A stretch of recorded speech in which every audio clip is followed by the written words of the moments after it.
Hi everyone.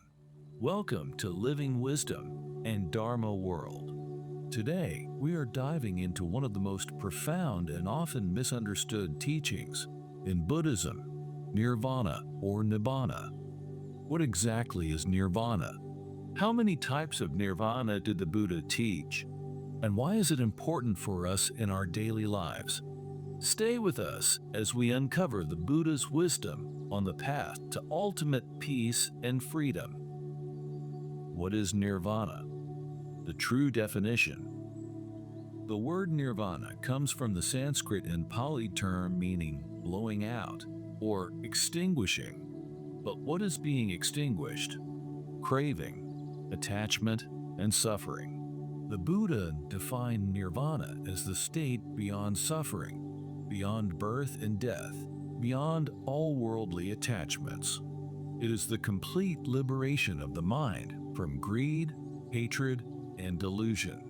The Buddha said, "There is that dimension where there is neither earth nor water, nor fire, nor air, neither coming nor going, neither death nor birth. This is the end of suffering." Think of a candle flame. It flickers due to the wind of desires, fears, and attachments. When these winds stop, the flame naturally extinguishes, not in a negative way, but in a state of complete peace. Nirvana is not a place, not a heaven, but a state of mind free from suffering. The two types of Nirvana. The Buddha described two types of Nirvana. 1. Nirvana with remainder. This occurs when an enlightened being, like the Buddha or an arahant, is still alive but has completely ended craving, hatred, and delusion. They still experience the body's natural pains and conditions, but their mind is completely free from suffering. Imagine a person facing illness or criticism, but feeling completely at peace, unaffected by it. This is nirvana in daily life. The Buddha said, "One who is free from craving and attachment, though still living in the world, is not disturbed by pleasure or pain." 2. Nirvana without remainder. This occurs after the death of a fully enlightened being. Since there are no more karmic forces left to cause rebirth, they attain final liberation, completely beyond the cycle of birth and death. Just like a fire that goes out when there is no more fuel, an enlightened being does not return to suffering after death. Why is nirvana important? In everyday life, we all experience suffering, stress, fear, loss, dissatisfaction. No matter how much we chase happiness through wealth, relationships, or status, everything is impermanent. The Buddha said, "All conditioned things are impermanent." When one sees this with wisdom, one turns away from suffering. This is the path to purity. Seeking nirvana means seeking a happiness that is unshakable beyond external conditions. Think about someone who is addicted to social media likes or material success. Their happiness depends on external approval.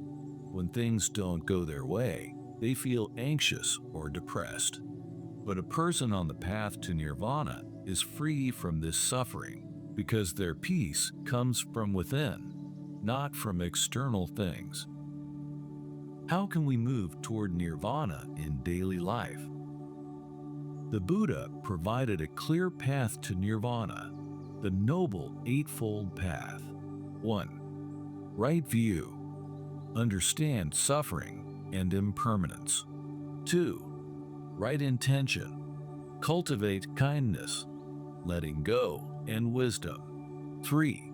Right speech. Speak truthfully and with compassion. 4. Right action.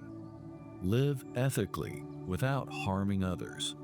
5. Right livelihood. Earn a living without exploiting or harming. 6. Right effort. Let go of unwholesome thoughts. Cultivate good ones. 7. Right mindfulness. Be present and aware of emotions and thoughts. 8. Right concentration. Deepen meditation to free the mind.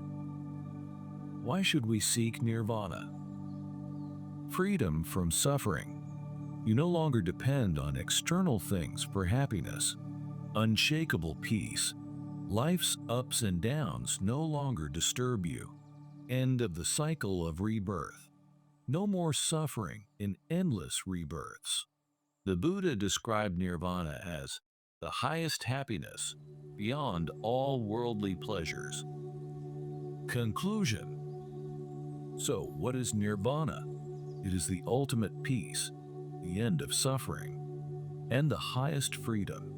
It is not about escaping life, but fully awakening to its reality and being free from its grip. By following the Buddhist path, we don't have to wait for another life to experience peace. We can cultivate it here and now. Thank you for joining in Living Wisdom and Dharma World. If this teaching inspired you, please like, subscribe, and share this video so that more people can benefit from the wisdom of the Buddha. May you all walk the path of awakening and find true peace.